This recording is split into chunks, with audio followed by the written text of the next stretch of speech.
Sim.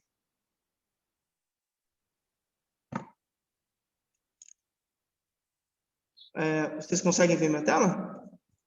Sim. Sim, professor. Deixa eu ver, acho que alguém mandou aqui.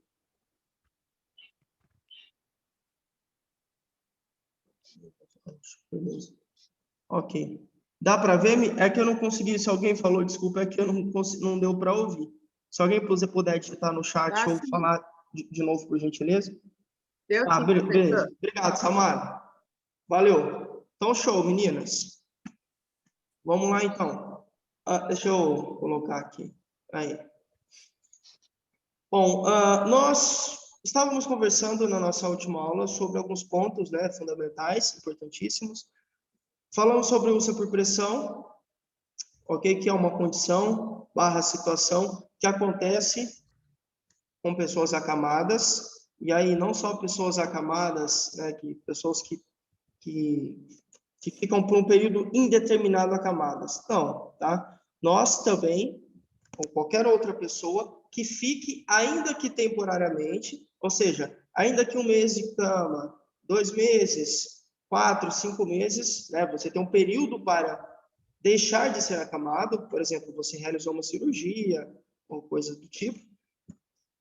Ainda essas pessoas que ficam por um período também têm chance de desenvolver uma úlcera por pressão, tá?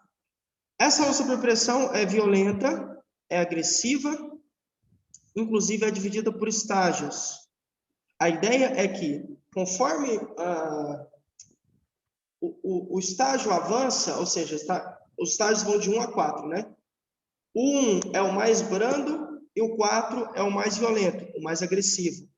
Normalmente, você tem no estágio 1 apenas uma mudança na coloração da pele. Então, normalmente a pele fica mais avermelhada, tá? Essa é a ideia no estágio 1. Mas isso avança, né? Evidentemente. Então, vai para o estágio 1, né? Aí depois vai para o estágio 2. Deixa eu ver se eu consigo.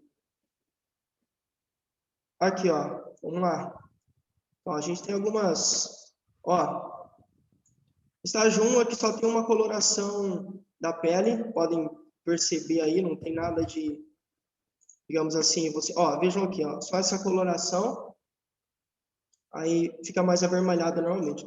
No estágio 2, você já tem a ruptura da pele, ok? Você já tem uma úlcera aí, e essa ruptura, ou essa, né, quando a pele se rompe, essa ruptura, se não receber a devida atenção, tende a se aprofundar, tende a ir cada vez mais comprometendo, né, as camadas da pele, aí ultrapassar os músculos e depois chegando no osso.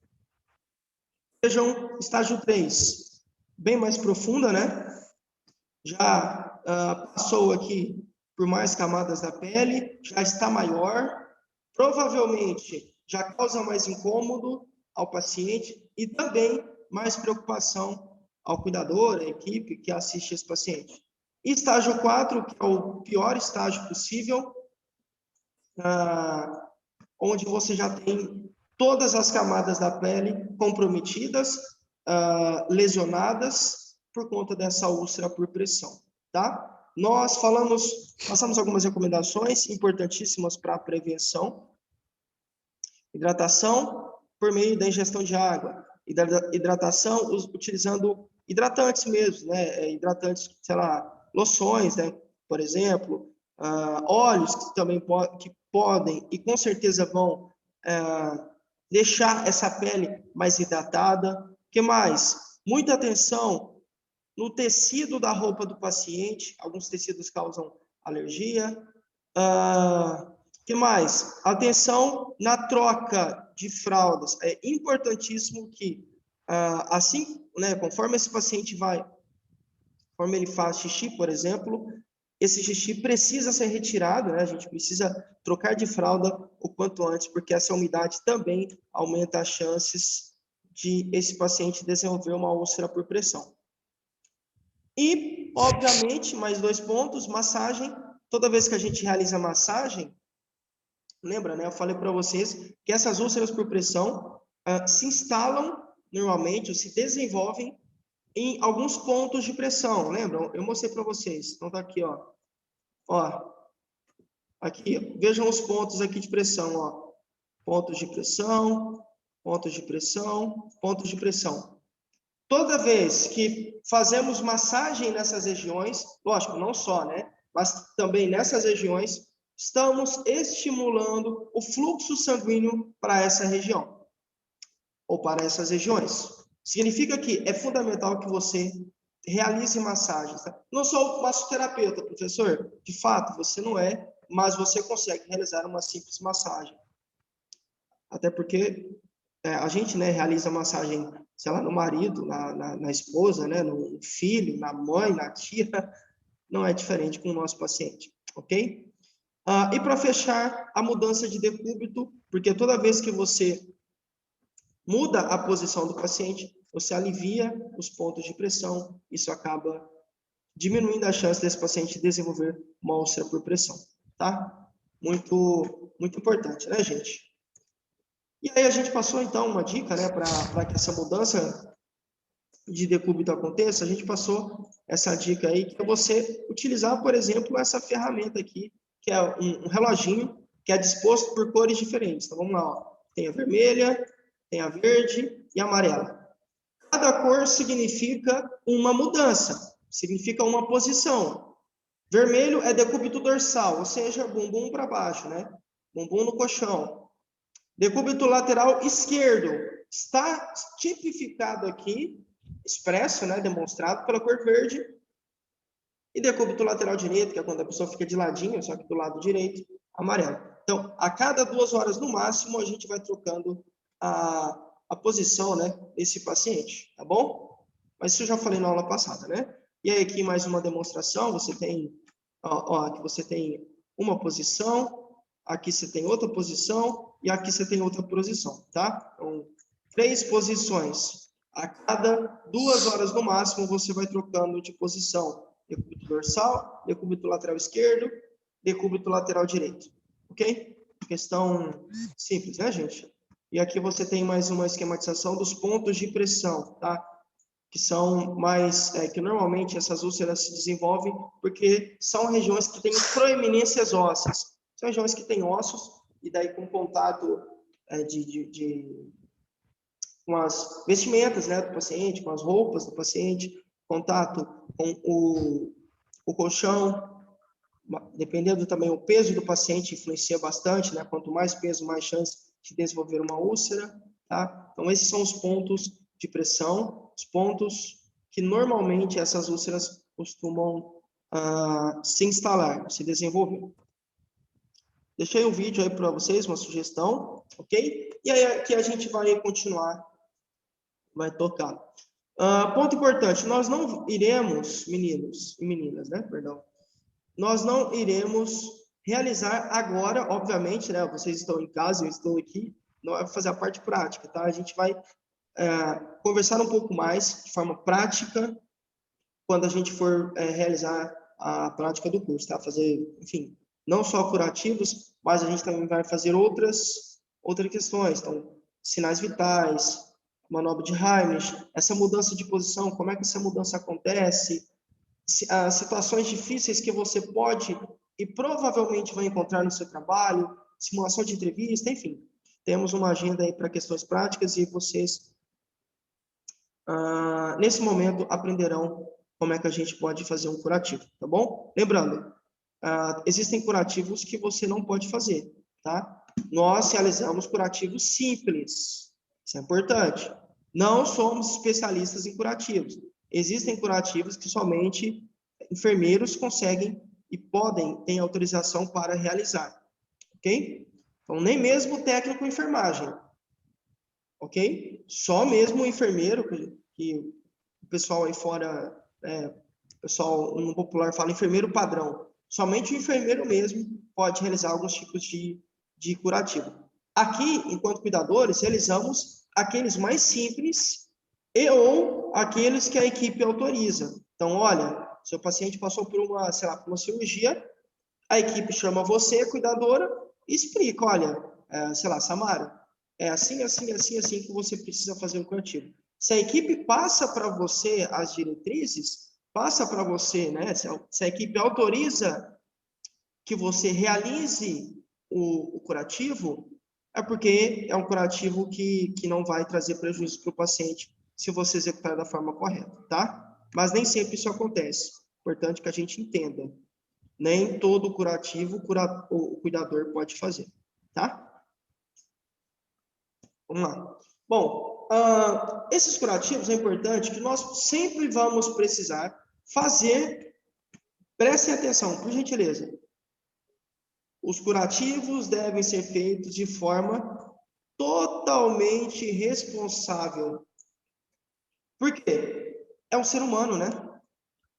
O ser humano está sob a nossa responsabilidade. Estamos cuidando de alguém, percebem? E quem é esse alguém? É o nosso paciente, é o nosso cliente, que pode ser um idoso, pode ser alguém que tem uma úlcera por pressão, pode ser alguém que fez uma cirurgia, ou não, pode ser alguém que se machucou mesmo, então, sei lá, uma criança caiu, ralou, por exemplo, fez algum tipo de machucado. Então, tá? Então, é importante que isso seja feito de forma responsável. Curativo precisa, além de ser feito de forma responsável, precisa ser feito de forma asséptica. O que é isso? Asséptica, o radical vem de asepsia, ou seja, de forma limpa, de forma higiênica, livre de qualquer tipo de contaminação. Então, obviamente, ali é uma porta aberta, né, meninas? É uma condição onde você tem uma porta aberta para a entrada de patógenos, para a entrada de bactérias, de fungos e tudo mais, vírus. Uma porta aberta para germes.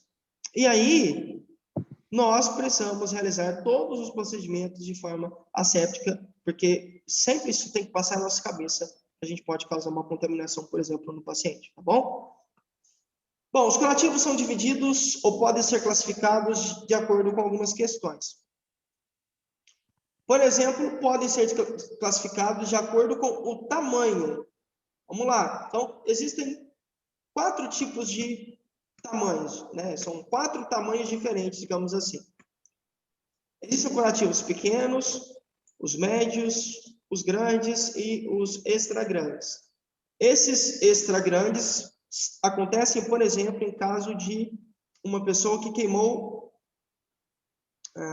90% do corpo, sei lá, um exemplo, tá? A porcentagem é só um exemplo. Ou seja, grande parte do corpo dessa pessoa foi prejudicada, sofreu uma lesão e precisa de curativo. Por isso, extra grandes. Existe também uma classificação dos curativos de acordo com o tipo. Então, nós temos uma classificação de acordo com o tamanho, pequeno, médio, grande, extra grande. E aqui também temos uma classificação de acordo com o tipo de curativo, né? Então, você tem lá o curativo aberto, o curativo oclusivo e o curativo compressivo, tá bom? Isso é importante, a gente vai aprender um pouquinho, vai ver o que é isso lá na prática. Mas é importante que vocês já tenham isso em mente. Ok, meninas? E aí, eu carinhosamente separei aqui para vocês um vídeo mostrando como é que você consegue realizar o curativo em uma úlcera por pressão. Quem está orientando é o enfermeiro, tá? E aí ele, inclusive, fala, vocês vão ver como é a coisa do professor Lucas, ele menciona que somente o enfermeiro, em alguns casos, está autorizado, ou tem, né, lógico, o enfermeiro é o médico, né? Mas normalmente é o enfermeiro. Tem habilidade e formação para poder lidar com algumas condições, tá? Só vocês assistirem o vídeo, já vai dar para vocês terem uma noção. Super recomendo, tá? Tem outros vídeos aí também que eu separei para vocês. E aí, a revisão da aula é simples, né? A gente começou... deixa eu pegar o... Aqui, ó. A gente começou a falar sobre os cuidados com a higiene pessoal, ou seja, quais são esses cuidados? A gente focou em banho. Então, existem 3 tipos de banho. Banho de aspersão, que é o banho de chuveiro que você e eu tomamos. Banho de aspersão com cadeira higiênica, ou seja, é um banho de chuveiro, só que uma cadeira para apoio. Para auxílio, lembra que eu mostrei para vocês, né? E existe também um terceiro tipo de banho, que é o banho no leito. Banho, né, na cama, ok? Falamos que é importante você, no banho, se atentar, verifica o corpo do seu paciente, analisa, compara, isso é muito importante, tá? O banho é fundamental. O que mais? Assaduras, então, muitas vezes, o seu paciente pode sentir uma alergia, né, ter uma alergia, sentir uma coceira, ficar assado, tipo de tecido, por exemplo, pode influenciar diretamente nisso, então, a condição do seu paciente, as condições ambientais, então, o calor também, né? Enfim, roupas apertadas, justas, então é importante a gente se atentar a isso. Essas úlceras essas assaduras podem, digamos assim, dar condições para que uma úlcera por pressão se instale. Lembrando, úlcera por pressão é o que mesmo? A gente chamava antigamente de escária, tá? Então, toda vez que eu falar úlcera por pressão, entendam como escária. Então, essas assaduras podem possibilitar mais chance para que uma úlcera por pressão se instale. Por isso, a gente trabalha com métodos de prevenção, como eu falei a vocês. Infelizmente, nem sempre a gente tem, eu diria, vou dizer sorte, vai. Nem sempre a gente tem a sorte, entre aspas, tá? De pegar um paciente que não tem úlcera. Muitas vezes você chega na casa de alguém no primeiro dia e aí o seu paciente já está com uma úlcera por pressão, e aí a gente trabalha com prevenção, fazendo os curativos, lidando com a mudança de decúbito, com a hidratação, com a massagem, se atentando a questões relacionadas à umidade, né, do paciente, ao xixi e tudo mais, ao calor, ao tipo de tecido e por aí vai, tá? Bom, e aí fechamos sobre curativos. Esses curativos devem ser feitos, né, de forma responsável, forma séptica. Existem 3 tipos quanto ao tamanho, 4 tipos, né? Pequeno, médio, grandes, extra grandes. E existem também os curativos relacionados ao tipo de curativo: oclusivo, aberto e o compressivo. Ok? Foi um resuminho da aula, né? Essa aula são 3 temas e a gente abordou aí nas aulas anteriores. E terminou essa aula agora. E a gente, logicamente, né?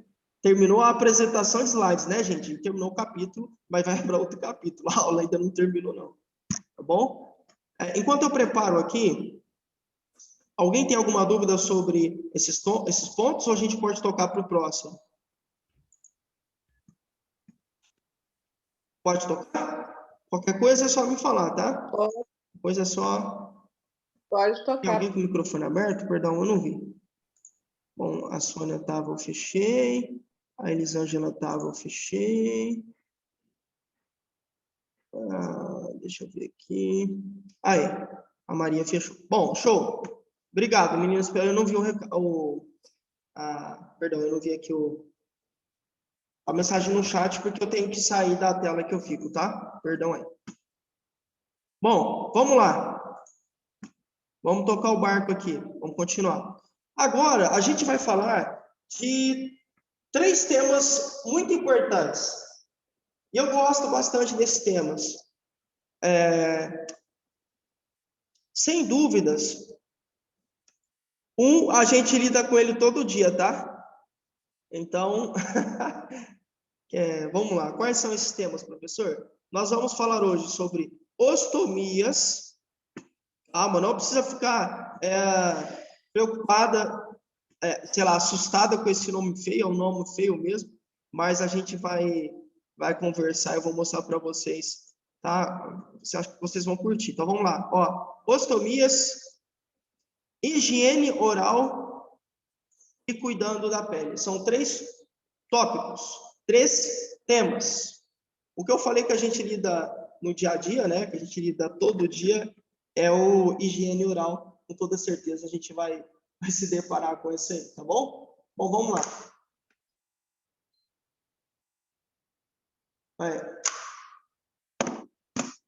Estava coisa do ar aqui, perdão. Eu não vou fazer a revisão, eu acabei de fazer a revisão, então, né, seria redundante, né, gente? Vamos direto ao que importa, que é o conteúdo mesmo. Bom, 3 temas, ostomias. Parece um nome estranho, né? Fala, caramba, o que será que é isso aí, professor? A gente vai ver, tá? Higiene oral e cuidando da pele. Esse cuidando da pele tem como objetivo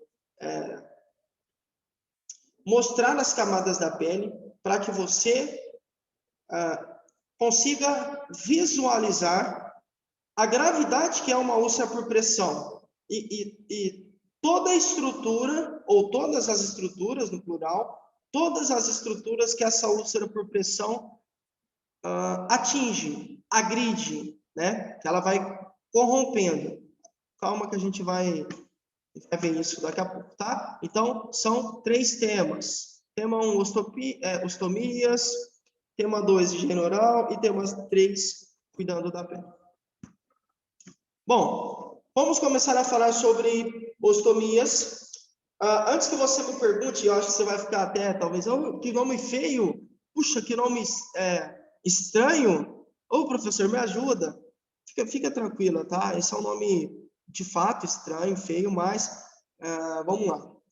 Com certeza você já ouviu falar sobre, tá? É que você ainda não ouviu falar especificamente. Mas quando eu dar os exemplos aqui, você vai falar, já ouvi falar sim. Conheço quem fez. Tá, então vamos lá. Bom, antes de tudo, para que fique claro, ostomia, tá? Ostomia é um sinônimo, de estoma, estomia e ostoma. Tá? Vamos lá. Então, isso aqui, ó. Esse mais esse mais esse é igual esse. Vamos lá. Estoma, estomia ou ostoma significam exatamente a mesma coisa. Tudo significa ostomia, tá? Então, se porventura, se eu disser, nossa, então, esse é um estoma, não vai achar que eu errei, tá? Ou que eu estou falando de uma coisa diferente. Não, é exatamente a mesma coisa, tá? Estoma, estomia, ostoma ou ostomia significam a mesma coisa. Beleza? Isso é importante. Segundo ponto. Ostomia ou estoma é uma abertura, é um buraquinho, é um furo, entre aspas, furo, tá? Esse é um jeito, é uma metáfora, vai? Tá? Digamos assim, né? Um sentido figurativo. É uma forma simples de falar, né? É um furo, uma abertura, um orifício, entre aspas, uma boca. Professor, caramba, que boca? A gente não tem só uma boca? Tem. É que, na verdade, o ostoma é uma passagem, tá? Então, é uma forma de comunicação com algum órgão que a gente tem com o externo. Quando eu dar os exemplos, vocês vão entender. Ostoma é você fazer uma conexão, você permitir uma passagem de alguma coisa. Eu vou falar do quê, tá? A gente permite a passagem, dá condições para que haja uma passagem de algo, tá? Essa passagem é entrada ou saída? Vamos lá. Por meio desse orifício, por meio desse buraquinho, que é o ostoma, a gente consegue, por exemplo, fazer a retirada de fezes do corpo do paciente. Consegue fazer também a retirada de urina do corpo do paciente, tá? Então, entrada, alimentação, medicamentos. Saída, fezes, urina. Certo? Novamente, entrada, alimentação e medicamentos. Então, por exemplo, o paciente sofreu, sei lá, fez alguma cirurgia na garganta. Obviamente, meninas, a gente não vai conseguir passar alimento por essa garganta, porque ela está, né, ela foi submetida, né, ao procedimento cirúrgico. Então, enquanto essa região não ficar cicatrizada, não se recuperar, não pode passar alimento ali. obviamente o paciente não pode deixar de comer. Então, o que que a gente faz? A gente faz um orifício, faz um buraquinho, uma abertura entre o estômago, certo? Então, a gente vai colocar ali vai fazer um procedimento cirúrgico para que a gente consiga permitir a entrada de alimentos. Deixa eu mostrar para vocês aqui. Depois eu volto aqui, tá? Fica tranquilo. Aqui, ó. Então, aqui, ó. O paciente sofreu, fez uma cirurgia na garganta, paciente, sei lá, sofreu algum trauma, caiu de moto, bateu o rosto, ainda não consegue comer, não tem como passar comida. Olha aqui, ó. Esse aqui é o estômago do paciente, aqui embaixo, deixa eu mudar a cor. É o estômago do paciente. E aí, o que que a gente faz? A gente vai fazer aqui, ó. Olha o orifício aqui. Olha que legal. Aqui, ó. A gente consegue colocar comida, né, dar comida para o paciente, ou possibilitar a entrada por meio de uma ostomia. Esse tipo de ostomia a gente chama de gastrostomia, tá? Então vejam aqui na imagem ao lado, ó. A gente está possibilitando que esse paciente se alimente. Bom, como é que ele se alimenta, professor? Se alimenta porque a gente coloca o alimento diretamente no estômago dele. Pula todas as etapas. Pula a garganta, pula tudo, vai direto para o estômago, porque a gente faz um buraco, digamos assim, né, uma boca, que liga o estômago ao exterior. E aí a gente consegue colocar uma alimentação por meio desse procedimento cirúrgico, tá? Nesse caso aqui é uma jejunostomia, ó. Nesse caso a gente coloca, aqui você vai ter aqui nesse caso aqui você tem um orifício também, tá, gente? É só olhar aqui na imagem ao lado, né? Vejam, ó, a gente também tem aqui um orifício. Olha aqui o orifício, ó. Onde eu estou colocando a setinha. Então, a gente também tem um orifício aqui. E aí a gente vai permitir a entrada de quê? Entrada de medicamentos, tá? Jejunostomia, entrada de medicamentos. Gastrostomia, entrada de alimentos. Por que chama jejunostomia, professor? Porque jejuno, olha aqui, ó.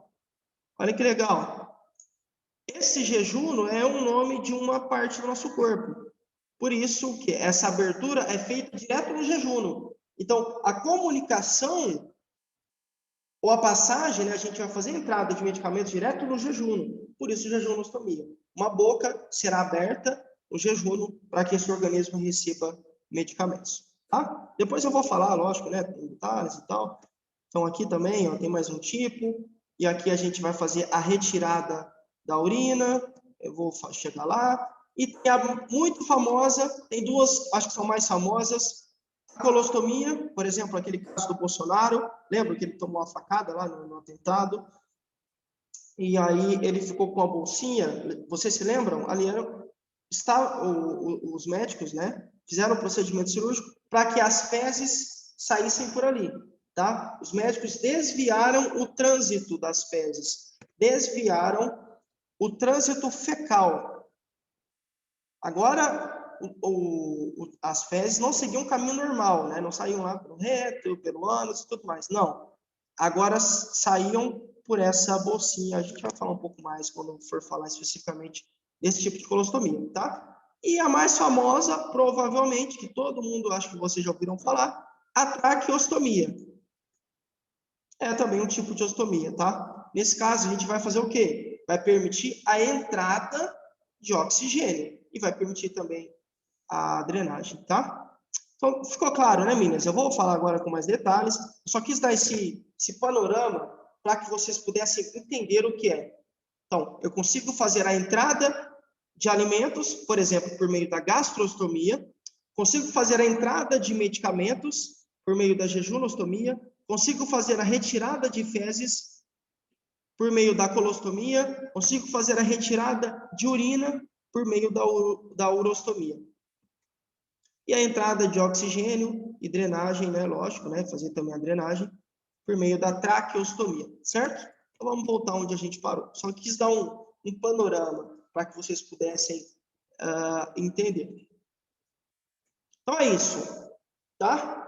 Nós vamos fazer um buraco. Quando eu falo nós, entendam equipe, tá? Lógico, não é a gente, não é o cuidador que vai fazer isso. Quem faz isso aqui é o cirurgião, é o pessoal que lida com isso. Então, haverá um buraco, vejam, para a entrada de alimentos ou medicamentos, ou também voltados para quê, gente? Para a eliminação. Eliminação do quê, professor? Eliminação de fezes e eliminação de urinas. Vamos lá, como eu já falei para vocês. Bom, professor, quando é que a gente utiliza uma ostomia? Bom, a gente utiliza, como eu já falei, quando há necessidade de criar, olha só, criar uma comunicação. Entre quem, professor? Entre o órgão e o exterior. Por algum motivo, o intestino não vai conseguir mais desempenhar a sua função normalmente. Bom, então a gente vai ter que desviar essas fezes para algum lugar. Por algum motivo, o paciente vai precisar fazer a retirada de urina. Alguma coisa aconteceu, não está funcionando normalmente, o organismo não está excretando, né, colocando para fora essa urina, então a gente vai ter que fazer uma urostomia. Não, o paciente não respira, sofreu um trauma, sofreu um acidente, impediu as vias aéreas, fez, sei lá, o paciente era fumante, deu sei lá, tumor na garganta, por exemplo, tumor na boca, né? Por exemplo, tá? A gente vai ter que fazer uma cirurgia, enquanto isso o paciente vai precisar receber oxigênio, vai precisar respirar por meio de um respirador, nesse caso, né, de um aparelho, que vai fazer essa respiração artificial para ele. Como é que a gente faz isso? Por meio de uma traqueostomia, porque a gente fura a traqueia, tá? Abre-se um buraco, um orifício, faz uma abertura na traqueia, por isso traqueostomia, mas eu vou falar daqui a pouco. E qual que é a função? Bom, a principal função, meninos e meninas, é construir um novo trajeto. Certo? Simples, né? Como assim, professor? Por exemplo, por algum motivo o intestino não está funcionando como deveria. Então, a pessoa precisou passar por uma cirurgia, como no caso do Bolsonaro, né?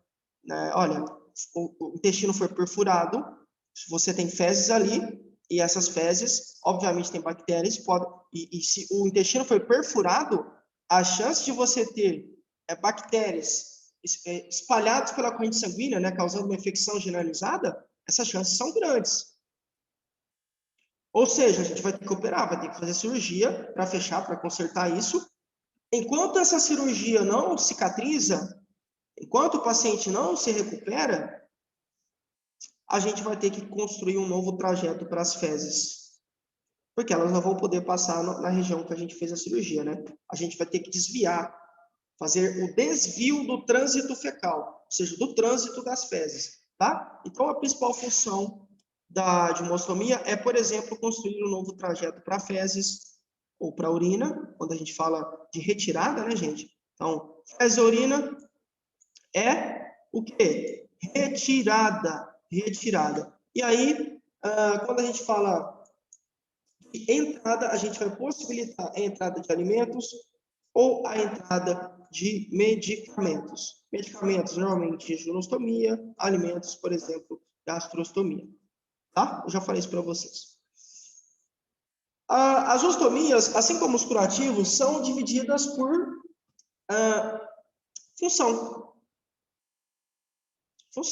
Cada uma tem uma função. Eu acabei de falar para vocês que uma a gente retira fezes, outra urina, outra a gente coloca alimento para dentro do corpo do paciente, outra a gente coloca medicamentos, outra a gente faz a respiração e drena. Então, cada uma tem a sua função. Faz sentido afirmar isso, né?